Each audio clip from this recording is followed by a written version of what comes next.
السلام علیکم ورحمۃ اللہ وبرکاتہ۔ محترم دینی بھائیوں اور بہنوں اور عزیز طالبات، بسم اللہ الرحمن الرحیم وبہ نستعین۔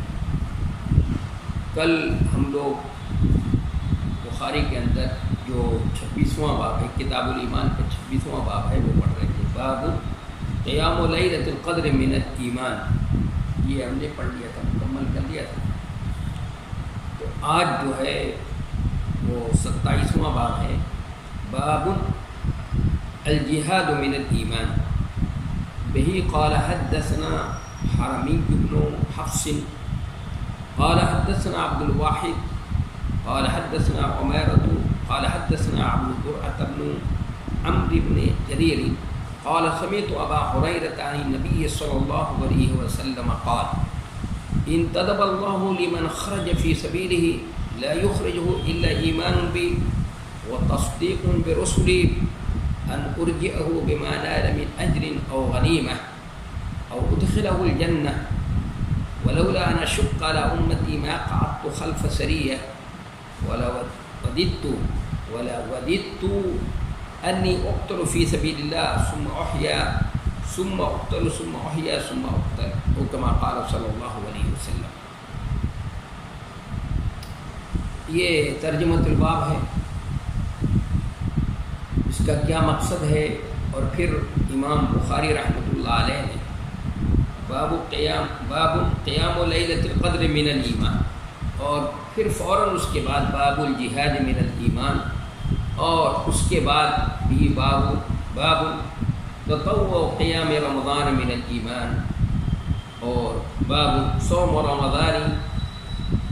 رمضان احتساب من الایمان، یہ باب قائم کیا ہے۔ اس کے بیچ میں امام بخاری رحمۃ اللہ علیہ نے باب الجہاد کو رکھا ہے۔ تو اس میں کیا مناسبت ہے، گناہ کیا ربط ہے یہاں پر، اور اس سے کیا ثابت کرنا چاہتے ہیں امام بخاری رحمۃ اللہ علیہ، یہ بھی سمجھنے کی بات ہے۔ پھر اس کے بعد جو حدیث انہوں نے پیش کی ہے، تو حدیث سے کیا بات سمجھو، اپنا مدعا جو ثابت کرنا چاہتے ہیں وہ کیا ہے، اس کو سمجھنے کی کوشش کریں گے۔ لیکن پہلے ترجمہ جو ہے کہ باب الجہاد من الایمان، باب یہ باب ہے، جہاد بھی ایمان کا جز ہے، بلکہ بہت اہم جز ہے۔ جہاد ذروۃ صنم الاسلام، بہت اہم جز ہے۔ وہی قال حدثنا حرمی بن حفص، حرمی یہ اسم جو ہے نسبت کے اعتبار سے یہ نام رکھا گیا، ان کا نسبت ہے یہ حرمی، لیکن وہی نام ہے وہ، اور یہ بصری ہیں، ان کی کنیت ہے ابو علی، ان کی کنیت ابو علی ہے، کہ کہا کہ ہم سے بیان کیا حرمی ابن حفص، قال حدثنا عبد الواحد، یہ عبد الواحد و ابن زیاد البصری العبدی، اور ان کو ثقفی بھی کہا جاتا ہے، وهو ثقۃ، یہ ثقہ ہے، راوی ہیں، یہ سب محدثین کے نزدیک ثقہ ہیں۔ واحد ابن زیاد البصری، ایک انہی کے ہم نام ہیں دوسرے، لیکن وہ ضعیف ہیں، وہ ضعیف راوی۔ صحیحین کے اندر ان سے کوئی روایت نہیں ہے، لیکن ان سے روایت دی گئی ہے، بصری ہیں، عبدی ہیں، اور ان کو ثقفی بھی کہا جاتا ہے۔ اس لیے ان دونوں میں فرق ہونا چاہیے، کہ انہوں نے کہا کہ ہم سے بیان کیا عبد الواحد نے، قال حدثنا عمیرۃ، عمارہ یہ ابن قعقاع ہیں، قعقاع ابن شبرمہ الضبی ہیں، یہ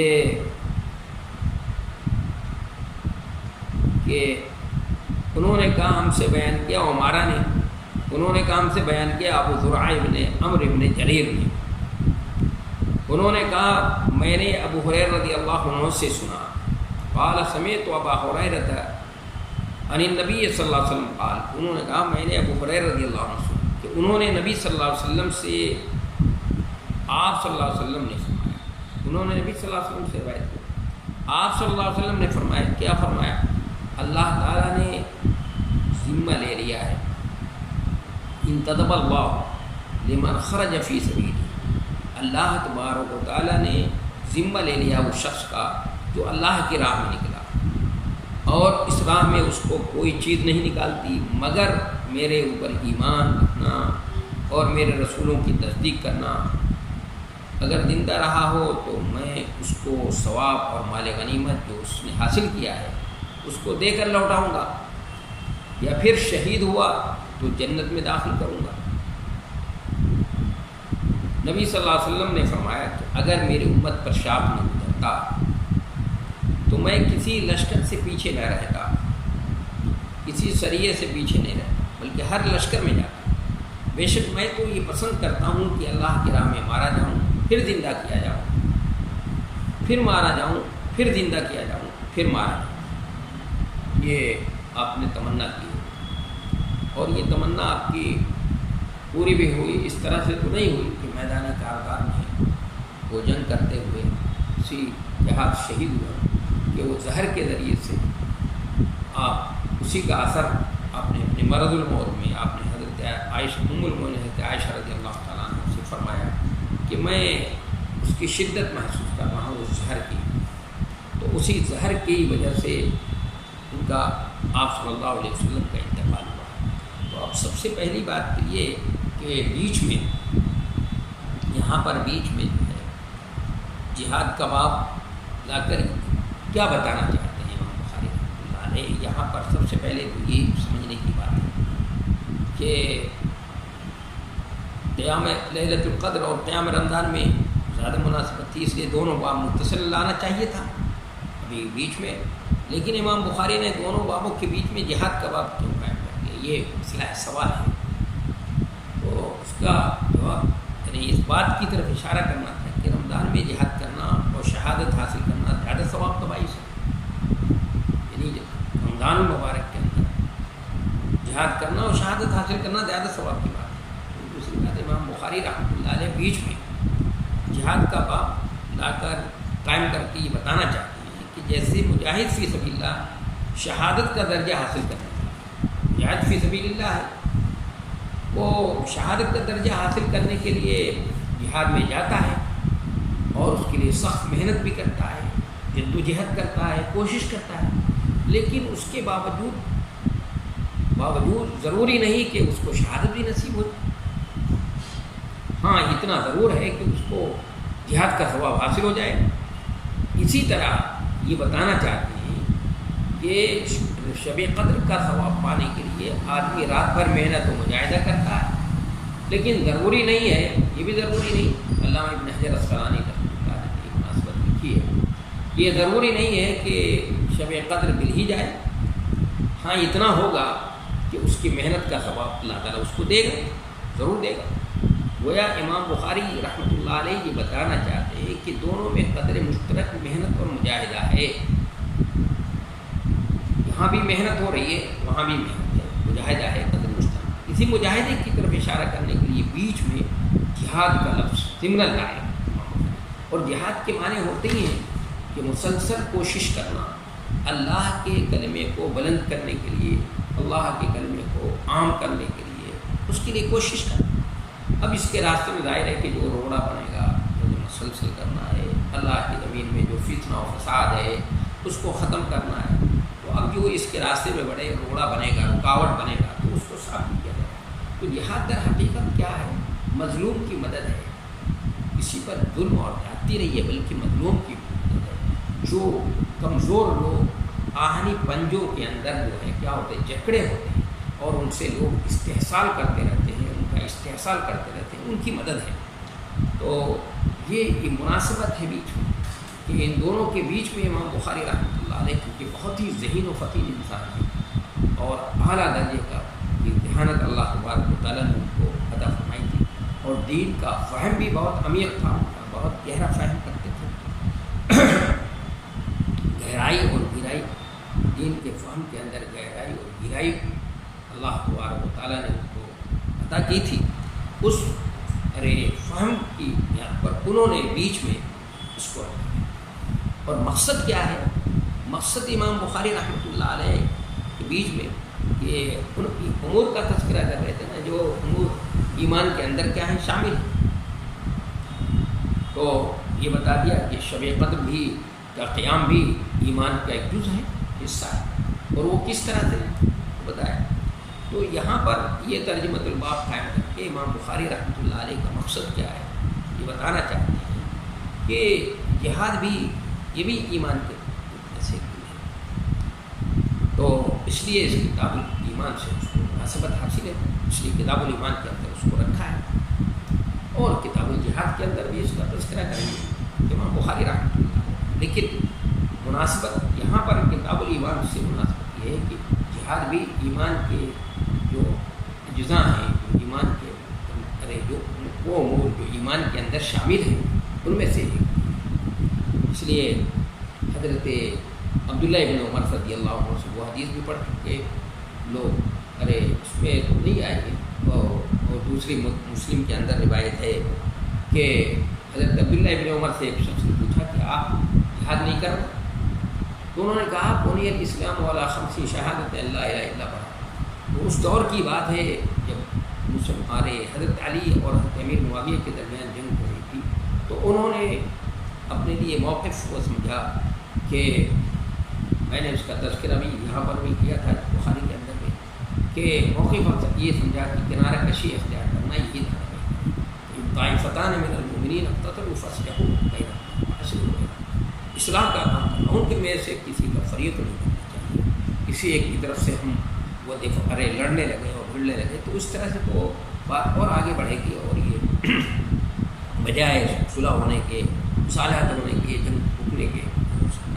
تو یہ بتانا امام بخاری رحمۃ اللہ علیہ کا مقصد کیا ہے. یہاں پر مقصد ہے ایمان کے اجزاء کو ثابت کرنا، ان امور کا تذکرہ کرنا ہے جو ایمان کے اندر شامل ہے اور ایمان کے اندر داخل ہے. تو اس سے ان لوگوں کی تحریر ہے کرنا مقصد ہے جو لوگ ایمان کو وسیع سمجھتے ہیں، ایمان کو مرکب نہیں مانتے، اور جو لوگ ایمان کو مرکب نہیں مانتے یعنی کروامیہ، جیسے کروامیہ ہیں، مرجئہ ہیں اور دوسرے لوگ ہیں جو بھی اس کو نہیں مانتے ہیں اور وہ یہ کہتے ہیں کہ ایمان کے اندر گھٹتا بڑھتا نہیں ہے، ان کی تردید مقصود ہے. مختلف پہلو سے، مختلف انداز سے، مختلف حیثیت سے امام بخاری رحمۃ اللہ علیہ نے اس کی کیا کی ہے، تردید کی، اس نظر کی اور اس عقیدے کی کہ یہ عقیدہ اور یہ نظریہ صحیح نہیں ہے، بلکہ ایمان جو ہے وہ مرکب ہے اور اس کے بہت سارے عقیدے. اس لیے یہ بتایا گیا کہ اسلام اور ایمان کی 70 سے زیادہ شان، اس سے بھی زیادہ افضل لا الہ الا اللہ وادنا اماطۃ الاذى عن الطریق. سب سے بہتر کیا ہے؟ لا الہ الا اللہ کا اقرار، اس ادنا اماطۃ الاذى عن الطریق کہ راستے سے تکلیف دہ چیز کو دور کر دینا، اس کا سب سے ادنا اور معمولی درجہ یہ ہے. تو امام بخاری رحمۃ اللہ علیہ کا یہ مقصد ہے. اس میں جو حدیث نقل کی ہے وہ حدیث یہ نقل کی ہے کہ نبی علیہ حضرت ابو ہریرہ رضی اللہ تعالیٰ عنہ راوی ہیں کہ نبی علیہ السلام نے یہ فرمایا ہے کہ اللہ کے رسول صلی اللہ علیہ وسلم یہ فرماتے ہیں. یہاں پر تو ہے کہ انتدب اللہ لمن خرج فی سبیلہ، اور بات دوسری روایت میں کہ تکفل اللہ لمن خرج فی سبیلہ، اللہ تبارک و تعالیٰ نے ذمہ داری لی ہوئی ہے. تدبہ بھی اسی معنی میں ہے یہاں پر کہ اللہ تعالیٰ نے ذمہ لے لیا ہے. اس چیز کو ذمہ لیا، کیا ذمہ لیا ہے اللہ تبارک و تعالیٰ نے کہ جو اس شخص کا جو اللہ کی راہ میں نکلا ہے، اللہ کے کلمے کو بلند کرنے کے لیے، اللہ کے دین کو غالب کرنے کے لیے، اللہ کی زمین میں جو فساد و فتنہ و فساد ہے اس کو دور کرنے کے لیے، اس کام کے لیے نکلا. اور محض کس لیے نکلا ہے؟ اس پہ نکلا ہے تو اس کے پیچھے کوئی دنیاوی غرض اور مقصد نہیں ہے. اس کا کوئی دنیاوی غرض نہیں ہے، کوئی مادی غرض نہیں ہے، کوئی دنیاوی مفاد نہیں ہے، کچھ بھی نہیں ہے. صرف کیا ہے؟ اللہ پر ایمان ہے، اس کو یقین ہے، وہ حق اس کے پاس ہے تو اس حق کو عام کرنا ہے، پہنچانا ہے. اور اللہ کے رسول کو پر تصدیق ہے، ایمان ہے رسولوں پر ایمان بھی ہے. وہ تصدیق میں رسولی، رسولوں پر یا بالرسول بالرسول یا برسلی. ظاہر ہے ہمارا ایمان شروع ہوتا ہے کہاں سے؟ سارے انبیاء پر ایمان.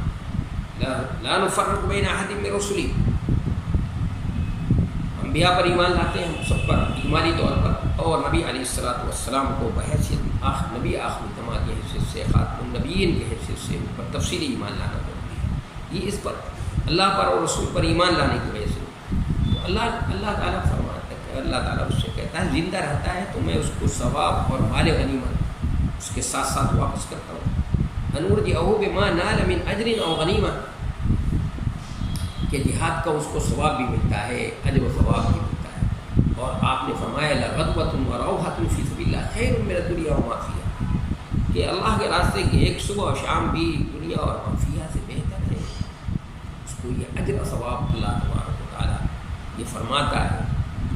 اور اس لیے کہ یہ اس لیے نکلا ہے کہ اللہ سے ان اللہ اشتری من المؤمنین انفسهم واموالهم بان لهم الجنہ، جنت کے عوض اللہ نے خرید لیا ہے. جب جان اور مال کو خرید لیا ہے تو وہ اللہ کے حوالے کرنا ہے جان و مال.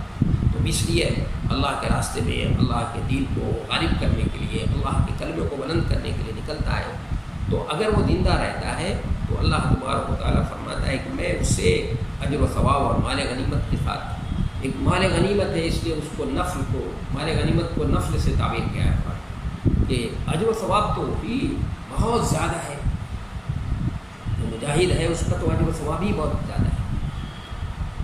تو مزید اس کو زائد چیزیں بھی ایک مال غنیمت جو دوسری قوموں پر بنی اسرائیل پر مال غنیمت وہ اللہ نے حرام قرار دیا تھا، لیکن اس امت کے لیے اس کو کیا کیا ہے؟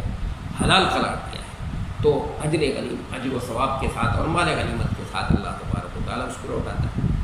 یا اگر انتقال ہو گیا، اللہ کے راستے میں شہید رہا ہو گیا، حاصل کیا اس کو لوٹاؤں گا. یا اگر پھر شہید ہوا تو میں اس سے جنت میں داخل کر دیتا ہوں، داخل کروں گا. حدیث میں آتا ہے کہ شہید زمین پر پڑھنے نہیں پڑتا بلکہ حوروں کے گود میں جو ہے، اور زمین کے شہید کا خون کا قطرہ زمین پر پڑنے سے پہلے جو ہے اللہ نے، اس لیے کہ اللہ کو دو قطرے بہت پسند ہیں. ایک وہ خون کا قطرہ جو اللہ کے راستے میں بہایا گیا، اور ایک وہ آنسو کا قطرہ جو محض اللہ کے ڈر خوف سے نکلا ہو، آنکھوں سے بہہ پڑا ہو، آنکھیں بہہ پڑی ہو. کہ رجل ذکر اللہ خالیا ففاضت عیناہ، وہ شخص جس نے اللہ کو تنہائی میں یاد کیا اور اس کی آنکھیں بہہ پڑی. تو اللہ کے رسول صلی اللہ علیہ وسلم فرماتے ہیں کہ یہ قطرہ اللہ کو بہت پسند ہے. اسی طرح خون کا وہ قطرہ جو اللہ کے راستے میں ہے، تو اللہ تعالیٰ فرماتا ہے میں اس کو جنت میں داخل کروں. اور شہید تو کیا ہے؟ اس کو قرآن کہتا ہے لا تقولوا لمن يقتل في سبيل الله اموات بل احياء ولكن لا تشعرون، کہ شہید کو جو اللہ کے راستے میں شہید کیا گیا اس کو مردہ مت کہو، زندہ ہے لیکن تم نہیں سمجھ سکتے اس کی زندگی کیا ہوتی ہے. شہید کی زندگی کیا ہے؟ شہید کی زندگی یہ ہے، حضرت مسروق کہتے ہیں، مشہور تابعی ہیں. مسروق ان کو اس لیے کہا جاتا ہے کہ بچپن میں ان کو کسی نے اغوا کر لیا تھا، ان کو اغوا کر لیا گیا تھا، اس لیے ان کو مسروق کہا گیا. اغوا کیا ہوا، وہ اپنے استاد محترم سے انہوں نے سوال کیا ہے کہ بھائی میرے قرآن میں ہے کہ شہید زندہ ہوتے ہیں، اس کا کیا مطلب ہے؟ تو عبداللہ ابن مسعود رضی اللہ تعالیٰ عنہ نے فرمایا کہ ہم نے بھی یہ سوال اپنے استاد محترم نبی صلی اللہ علیہ وسلم سے کیا تھا. آپ نے فرمایا تھا کہ شہید کے زندہ ہونے کا مطلب یہ ہے کہ اللہ تبارک و تعالیٰ ان کے روحوں کو سخت پرندے کی شکل دے دیتا ہے، اور ان کے لیے اللہ نے قندیلیں بنائی ہیں عرش کے اندر، اس میں وہ فانوس بنا رکھا ہے، اس کے اندر یہ ان کی روحیں رہتی ہیں، اور وہاں سے جنت میں جہاں چاہتے ہیں وہ سیر کرتے ہیں. یہ ہے ان کے زندہ رہنے کا مطلب، اور یہ ہے ان کے رزق دیے جانے کا مطلب، کہ ان کو رزق دیا جاتا ہے. جیسے سورہ آل عمران میں اللہ تبارک و تعالیٰ نے یہ فرمایا ہے کہ ان کو شہید کو مردہ مت کہو، ان کو رزق دیا جاتا ہے، اللہ کے ان کو کھلایا پلایا جاتا ہے. اور قرآن نے یہاں پر سورہ بقرہ میں کہا کہ تم نہیں سمجھ سکتے ان کی یہ برزخ کی والی زندگی کیسی زندگی ہے، اس لیے اس کو دنیا کی زندگی پر قیاس نہیں کرنا چاہیے. اسی طرح انبیاء کرام بھی زندہ ہیں، تو ان کی زندگی بھی وہ زندگی نہیں ہے کہ جو دنیا کی زندگی ہوتی ہے، لیے یہ بات کو سمجھنا چاہیے. انتقال کے بعد یہ برزخ جو ہے یہ اس کا تعلق دنیا سے کچھ نہیں. یہ آخرت کی منزلوں میں سے پہلی منزل ہے. قبر آخرت کی منزلوں میں سے پہلی منزل ہے. دنیا سے اس کا کوئی رشتہ نہیں, کوئی تعلق نہیں. اس لیے برزخ کی زندگی کا بھی دنیا سے کوئی.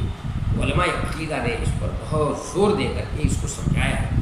اس لیے اس کو سمجھنے کی ضرورت ہے. ہمارے یہاں بہت غلط باتیں اس میں عائد ہیں, اور اس سلسلے میں یہ سب سے بنیادی جو غلطی ہے ہم یہ سمجھ رہے ہیں کہ برزخ کو اور قبر کی زندگی کو ہم نے یہ سمجھ لیا کہ اس کا تعلق دنیا سے ہے. دنیا سے نہیں ہے. آپ عقیدے کی کتابیں پڑھ کر دیکھیے علماء عقیدہ کیا فرماتے ہیں. حضرت عثمان غنی رضی اللہ تعالیٰ عنہ ان کے بارے میں آتا ہے کہ جب قبر سے گزرتے تھے, کسی قبر سے جو دھاڑے مار مار کر ہوتے تھے, کسی نے پوچھا کہ آپ کے سامنے موت کا تذکرہ ہوتا ہے, آخرت کا تذکرہ ہوتا ہے, تو آپ کوئی اثر نہیں ہوتا, کوئی بات نہیں. لیکن جب قبر سے گزرتے ہیں آپ تو دھاڑے مار مار کر ہوتے ہیں. تو انہوں نے فرمایا کہ بھائی تم نہیں سمجھتے, یہ آخرت قبر جو ہے آخرت کی پہلی منزل ہے, منزلوں میں سے, آخرت کی منزلوں میں سے پہلی منزل ہے.